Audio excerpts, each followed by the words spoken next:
Hi everyone, and welcome back again to Queenette at Debussy VODCAST. My name is Queenette at Debussy, and today we are going to be talking about cheating in a relationship. This is a sensitive topic that I do like talking about because I believe every individual have their own opinion and perspective towards this topic. But recently I was on a live panel on TikTok, and the topic was about cheating in a relationship, and everyone was giving their opinion. So I decided to talk about this on my channel. So if this is a topic that interests you, then stay tuned to the end of this video because we are going to be talking about facts on this topic. So let's get into it. First of all, we're going to be talking about what is cheating in a relationship.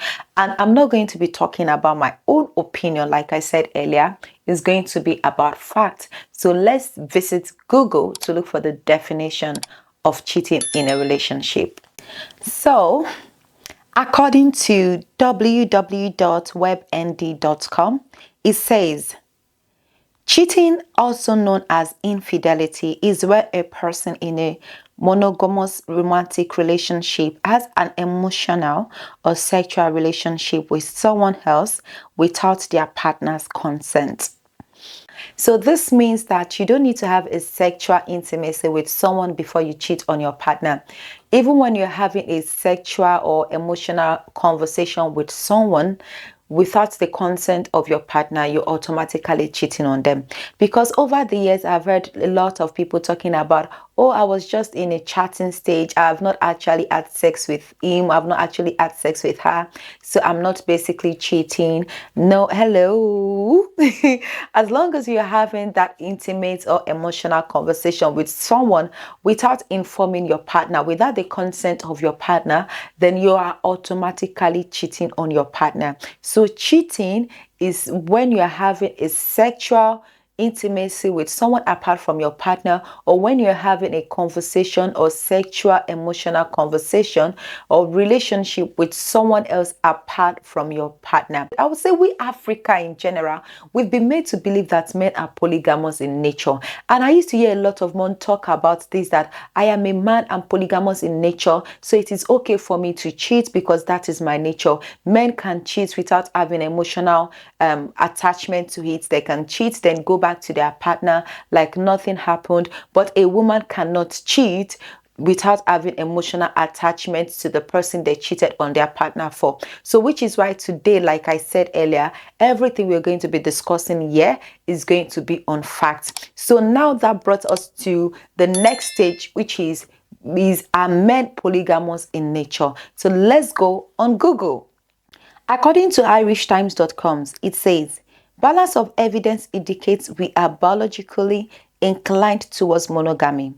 Science has yet to definitely pronounce on whether humans are naturally monogamous, lifelong male-female breeding pair, or polygamous single male breeding with more than one female in nature, which means it has not been biologically proven that either men are actually polygamous in nature. It says, according to balance and evidence indicates that biologically we are monogamous in nature, which means it is one man, one woman in nature. So that brought me to my own opinion about polygamy. If I'm to define polygamy, I would say humans in general are polygamous in nature. It has nothing to do with gender, either you're male or female.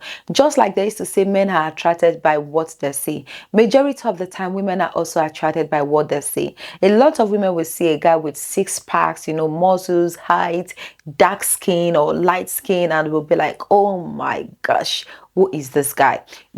We are naturally in nature attracted to what we see. Just as a man will see a woman with, a big boobs, a big ass, nice shape, or beautiful face, slim body, chubby body, curvy, name it all, and they will be attracted to that person sexually. It is both ways. It has nothing to do with gender. So being polygamous in nature is every individual thing, but it takes a lot of discipline for you as a human being, for you as an adult to decide if how many people I want to give my body to. It takes a lot of discipline for you to decide if you want to be committed to your partner. I find it like, when people talk about men are polygamous in nature, men are polygamous in nature, and they cannot prove it scientifically.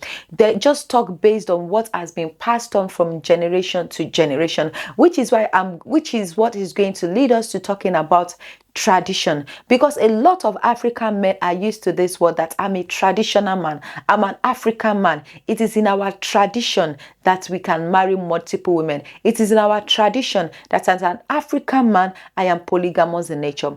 But I believe it is humanly decent for you as an individual to let your intentions be known from the beginning of the relationship.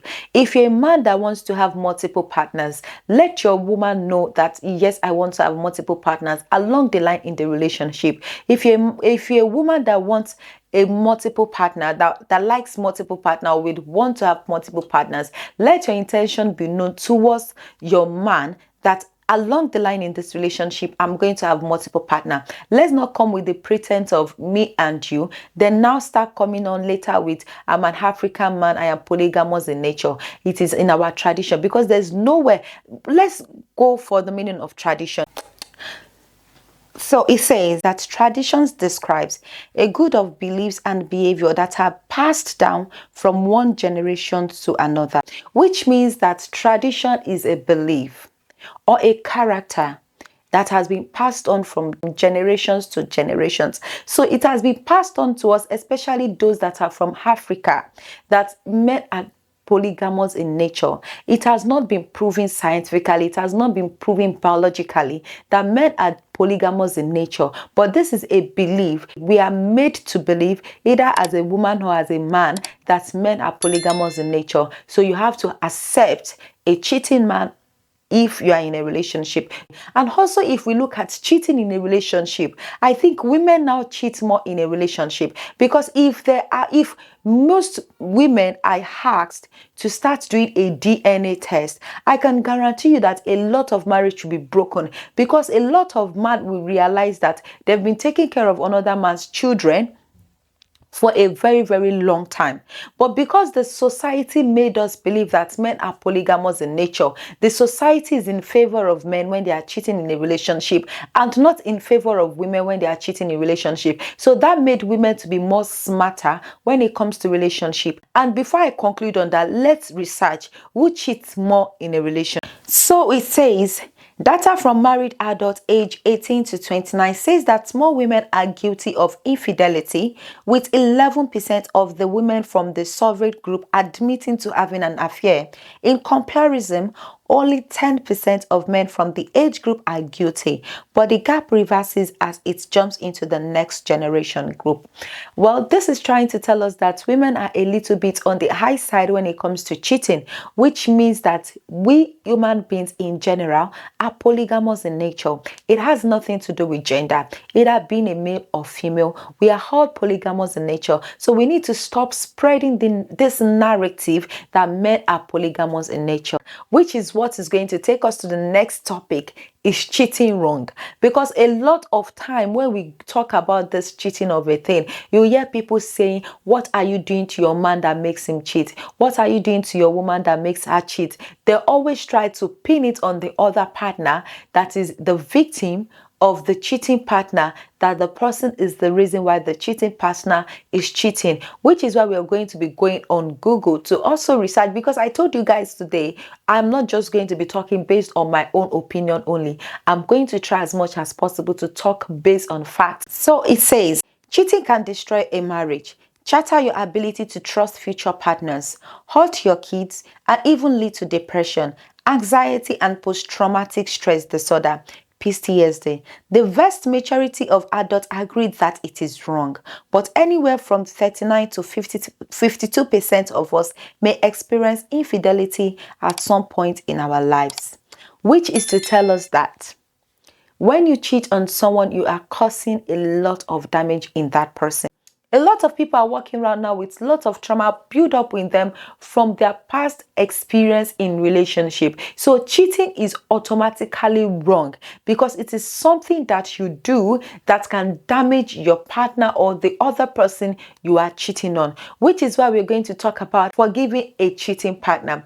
Because someone was, when I was on this live panel, a lot of people were talking about, a lot of females in fact, we're talking about it is okay for my man to cheat as long as I don't see it. It is, oh, I can forgive my man for cheating. I cannot leave my relationship for cheating. While a lot of women also are saying cheating is wrong. They cannot stay with a cheating partner because of infections, HIV, STD, and lots of things like that. Well, to me, I think that when it comes to forgiving a cheating partner, there is no right or wrong.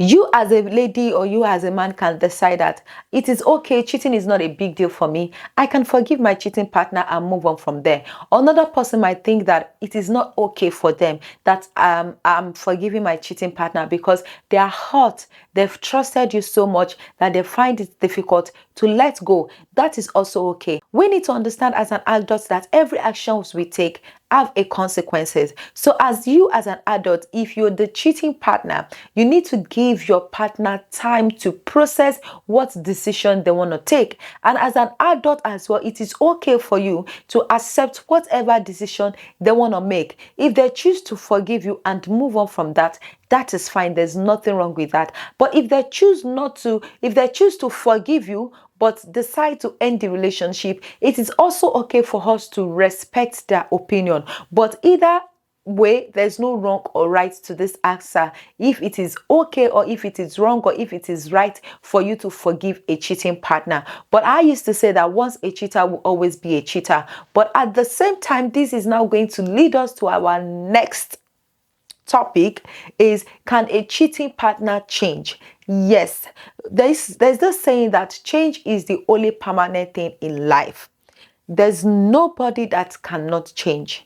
A good person can change into a bad person, while a bad person can change into a good person. But you cannot just trust a cheating partner that I have changed because they told you they have changed.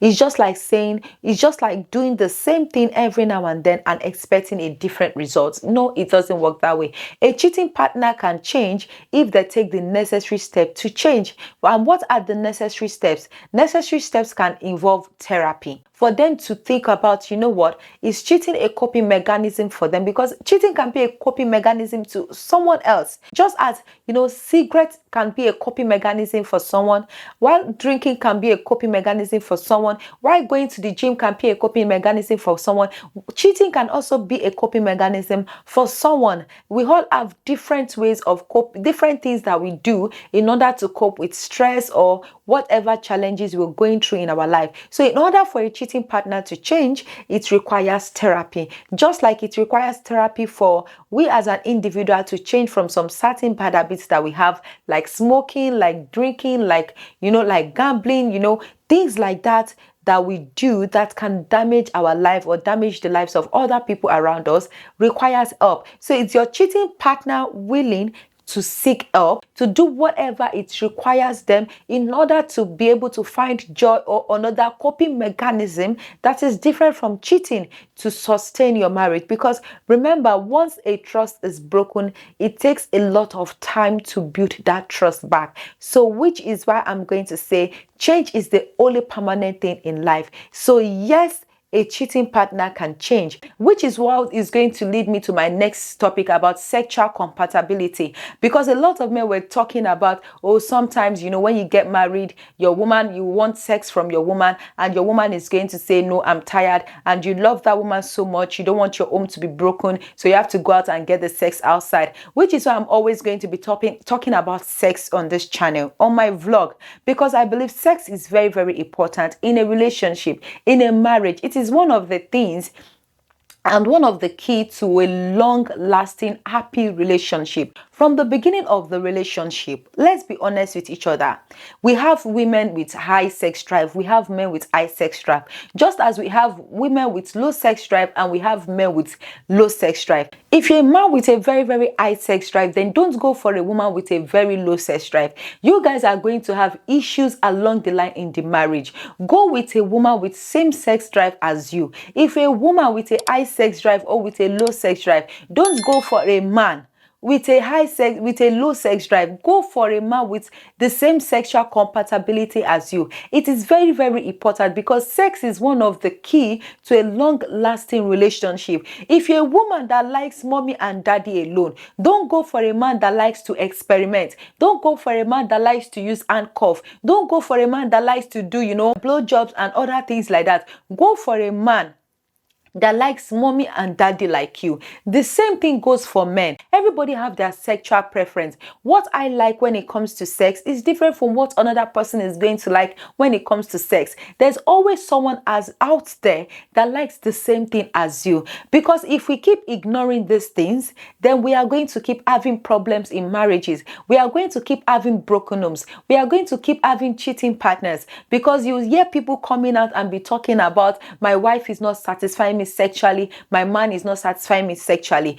all because they are not going for a partner or someone that has the same sexual compatibility as them. If you are courting with someone, you are dating with someone, and that person is someone that likes sex maybe once in a month or once in 3 months, and you are that person that likes sex every day or every now and then you should know the both of you are going to end up having issues or problems in your marriage. So I think as an adult, as an individual, when we are going into marriage, we shouldn't just look about, character alone, like the behavior. We shouldn't just only look about the, physical appearance. We shouldn't just only look about the financial aspect of it. We should also put other things like sexual compatibility in place. So guys, I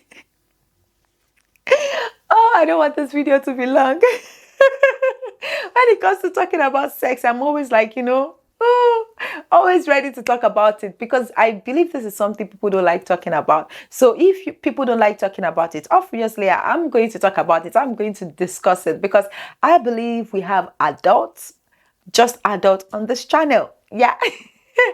So as an adult, you're having sex or you're about to have sex. These are things that I think it is important for you to know because these are things that our parents did not discuss with us. And these are things that are breaking relationship. These are things that are making people to have, less discipline when it comes to their sexual urge.